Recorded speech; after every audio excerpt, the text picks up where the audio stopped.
The Dinosaur That Pooped the Past, written by Tom Fletcher and Dougie Poynter and illustrated by Garry Parsons. Some grannies are old, some grannies are great, and Danny's was turning 1008. He sang Happy Birthday with Dinosaur too, then asked to go out. There was playing to do. You cannot go out till your plates are all clean, said Granny while serving up sludge that was green. There were broccoli eggs and hard Brussels sprouts. The dinosaur slopped the lot into its mouth. Then, in the 2 seconds when Gran wasn't looking, it ate Danny's pile of awful Gran cooking. Well done, Granny said. You've eaten enough. Now you can go out and do awesome cool stuff. They ran straight to the tree with a swing underneath, but it hadn't been swung since Gran lost her teeth. They swung back and forth, they went up, they went down. Higher, Dan said, let's go all the way round. But this wasn't an ordinary swing. It had powers. Powers to turn back the minutes and hours.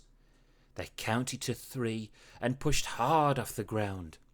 They looped and they looped and they turned time around.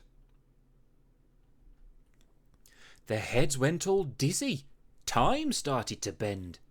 So Danny held on to his dinosaur friend. Flashes and fizzes and sparkly squeaks. They swung past the Romans, Egyptians and Greeks. Then with a crack, the swing snapped in half. They crash-landed into a land from the past, surrounded by trees of Jurassical size, being watched through the leaves by mischievous eyes. Then 3 baby dinos jumped down awesomely, who called themselves Dino Dudes A, B and C. They liked playing games like Stackety Stack, where Dino Dudes A and B climb on C's back. Then suddenly, Dinosaur's tummy made grumbles. Grumbles and rumbles that made the ground crumble. But grounds do not crumble for any old reason. Grounds only crumble in volcano season. We swung back in time. We were trying to play, said Danny to Dino Dudes B, C and A. We need to get back. We need to leave fast. We need to get everyone out of the past. But Danny and Dinosaur's only way back was looping through time on the swing that had snapped. The lava was coming. The lava was hot, even hotter than Granny's old veg cooking pot.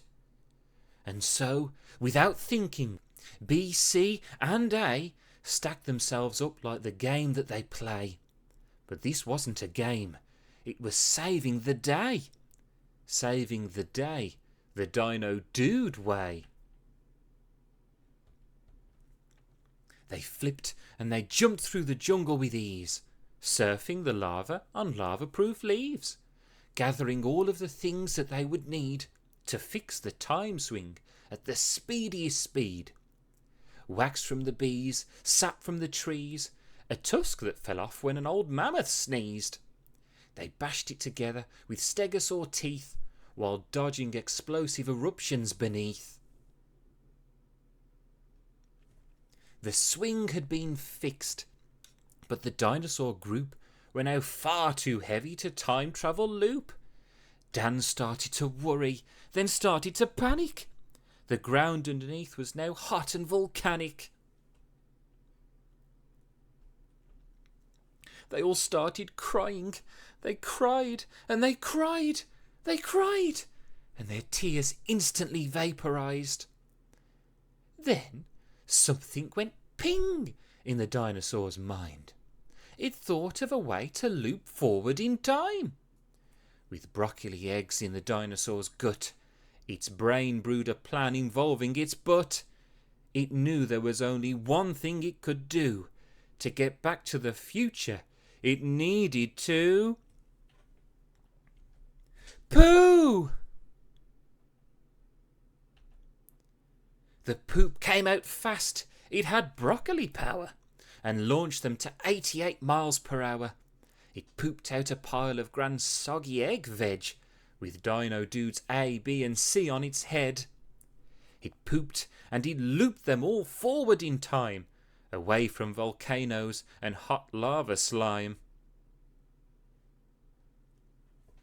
The Romans and Trojans were covered in poop. They all got a taste of Gran's broccoli soup. Whilst looping through Egypt, it pooped out a pile which made a poop pyramid next to the Nile. It plopped out the sprouts, its bum did a smelly, and looped out the last piece of poop from its belly. They fell out of time, they'd made it back home. But Danny and Dinosaur weren't on their own. Dino Dudes A, B and C were there too. They travelled through time on the broccoli poo. They all started cheering and jumping around. It seemed like new dinosaur friends had been found. And just when they'd had all the veg they could take, Birthday Gran served up her broccoli cake. The end. Thank you all so much for listening, and I really hope you enjoyed this story. Please, to help this channel grow, leave a like and subscribe, and look out for the next video where I'll have more stories for you.